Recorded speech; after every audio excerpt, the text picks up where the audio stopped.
Il y a des risques d'accouchement prématuré. Il y a des risques de malformation sur le fœtus, des risques de retard de développement. En fait, le système nerveux central du fœtus peut être atteint tout le long de la grossesse. Donc il y a vraiment un risque, même si c'est une exposition occasionnelle. Et c'est bien là qu'on cherche à renforcer ce message de santé publique. Ce message, il est pour tout le monde, il est nécessaire et il est primordial de maintenir le zéro alcool durant toute la grossesse.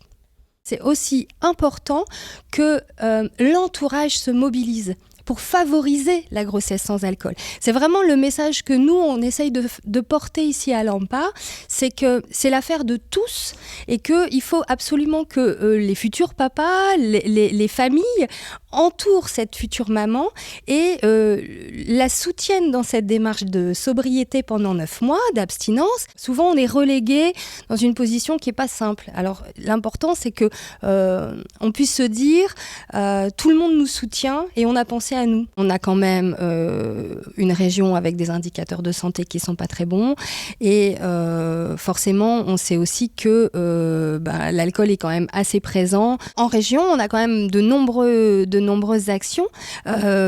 Souvent, ce sont les maternités et les centres de soins en addictologie qui se mobilisent. Donc, vous avez des stands dans énormément de maternités, d'information auprès du grand public.